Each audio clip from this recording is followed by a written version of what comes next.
Fala, amigo tricolor, Guga aqui. E já me deixa nos comentários, você ainda confia no que o presidente Júlio Casares fala? Porque eu já abri mão, não confio mais nada. Para mim ele perdeu total credibilidade, né? Então, já não devo reconhecer que nunca teve muita credibilidade, mas o pouco que ele tinha ele já perdeu. Então ele deu entrevista pro Antônio Tabet, né? Não falou grandes novidades, gente.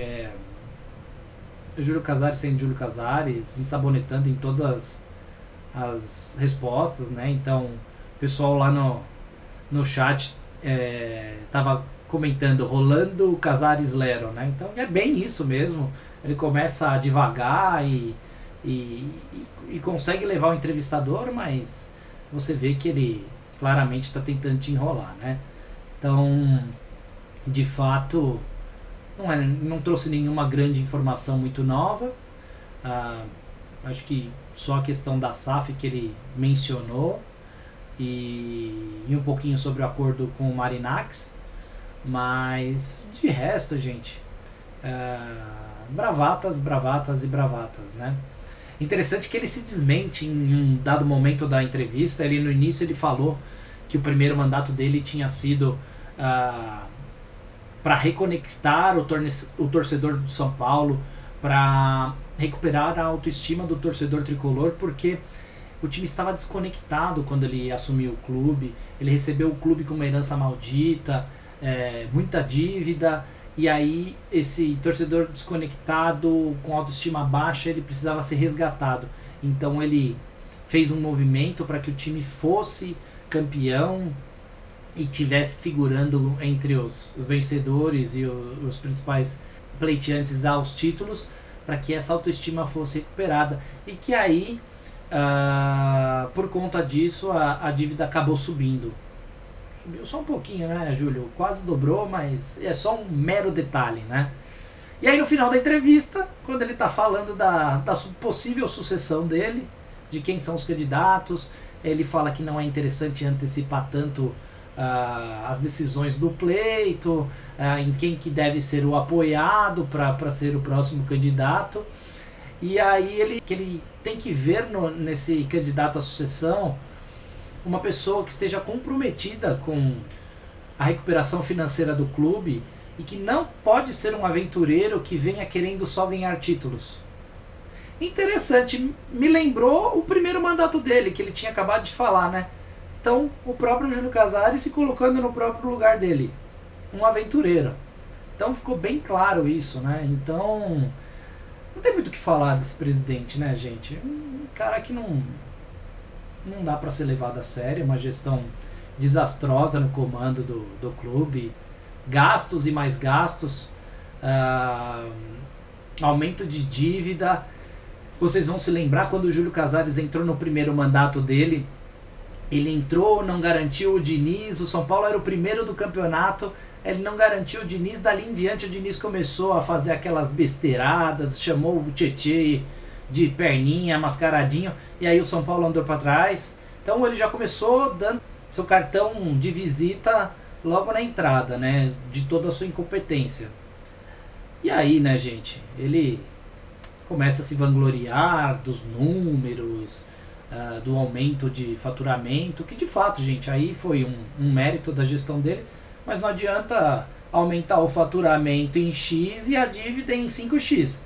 Então, a dívida segue aumentando, né, Júlio? Então, você me desculpa, mas isso é só um reflexo de uma má gestão. O clube esse ano tem que pagar muitas contas em curto prazo. Tudo bem, isso pode não ser totalmente seu. E aí você faz o FDIC, um FDIC que incrementa aí muito o custo mensal do clube, e o clube passa a não conseguir pagar as suas despesas mensais, o que prejudica até a viabilidade do clube de futebol. E aí isso não é fruto da sua gestão? Lógico que é, Júlio, pelo amor de Deus. Isso sem mencionar, né, que você fala várias vezes que você tem 75% de aprovação, 80% de aprovação. Quem frequenta a social sabe como que isso acontece, né?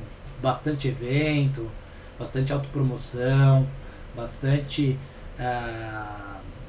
envolvimento dos associados do clube, né, que de alguma maneira eles acham que vão também se tornar parte de um conselho ou de um comando do clube. Então é quase que uma troca de interesses, né, Júlio? Então, por favor, não é aprovação de fato pela qualidade do seu trabalho. E o Júlio também falou sobre quando ele tinha de expectativa que o São Paulo poderia brigar com Palmeiras e Flamengo por jogadores, né? E ele falou que isso deve acontecer em julho de 2027. Mas mais precisamente 28. Aí sim é quando o clube vai conseguir brigar, mas em 2030 é quando o time vai estar tinindo dívida zerada.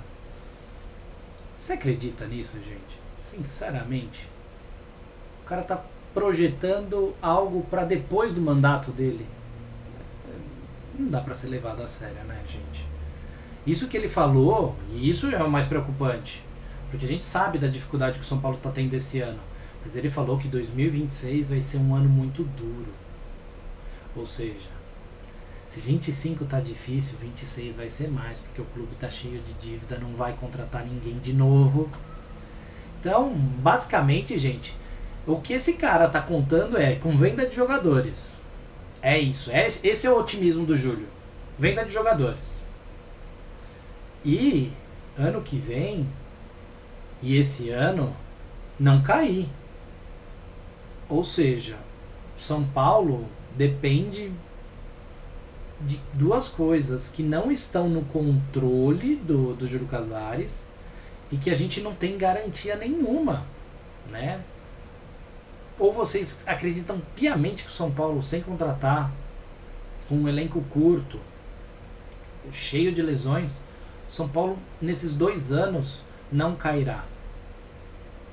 Por mais que eu, como torcedor, acredite que não, que o São Paulo é muito grande, que sua torcida não ajudaria a ponto de não cair, a gente não pode garantir, não tem como garantir, ainda mais sabendo de qual é a gestão do clube e também as contratações que o clube não pode fazer. Então, gente, é um cenário muito desafiador, com uma dívida quase que impagável. Então, realmente só mostra o que o clube está virando, né? Então a gente, mais uma vez, vai ter que ajudar muito o São Paulo para que o pior não aconteça. E aí, gente, ele fala da SAF do São Paulo, fala que o que ele já tinha dito na campanha eleitoral dele, de que o São Paulo não seria a primeira, também não seria a última SAF. Aí depois ele fala que talvez SAF não seria o melhor modelo, né? Então que talvez um modelo de gestão empresarial, que não a SAF, porque a SAF não prioriza o desempenho do time de futebol, então não necessariamente é o melhor caminho, e que talvez um modelo onde o clube mantivesse como majoritário no comando do futebol. Ou seja, vamos lá, gente, aquela história de SAF com Casares de CEO ou com outro representante de São Paulo de CEO também não era tão bravata assim. Vejam só que, de fato, se existisse alguém que aceitasse um absurdo desses, né, aceitasse colocar dinheiro no São Paulo para um desses diretores incompetentes fazer a gestão, que já mostraram que não tem capacidade de gerir financeiramente o clube, o cara, a fim de rasgar dinheiro, jogar dinheiro no lixo, ele bota dinheiro no clube, e aí esse seria o modelo ideal para o Casares e talvez para outros diretores. Gente, vamos ser sinceros? Isso aí mostra o quê? Essa galera não quer largar o osso, então não vai ter SAF do São Paulo. O dia que o São Paulo virar SAF é se um dia ele se tornar realmente inviável, não conseguir pagar as contas, aí vai fazer que nem fez a Portuguesa agora para se reerguer, mas já com o clube no fundo do poço. Isso, graças a Deus, não vai acontecer com o São Paulo, porque ele tem a terceira maior torcida do país. Uma torcida que apoia o clube nos melhores e nos piores momentos. Então, por isso que não vai acontecer com o São Paulo. O São Paulo tem muito patrimônio para queimar, então é difícil de disso acontecer com o clube. Mas se acontecer, vai ser fruto dessa gestão nefasta que está tomando conta do clube desde ali do terceiro mandato de Juvenal Juvencio, né? E aí, com relação ao Marinakis, é aquela história, estamos trocando documentos e vou visitá-lo para a gente conversar mais e acredito que até o final do ano a gente possa fechar, mas também não tem valores. Repara que o São Paulo nunca fala valores, né? Sempre anuncia um valor aproximado, com um título bravateiro, ou maior, ou melhor, ou mais longo. Sempre vem com um adjetivo bem superlativo aí acompanhando, né, gente? A gente já conhece como que é essa gestão do Júlio. E aí, não acrescentou muito com relação a prazo, só falou que se não fosse isso, que seria, se não fosse com o Marinakis, seria com um outro empresário, mas que é o futuro, que é o mercado de jogadores mais jovens.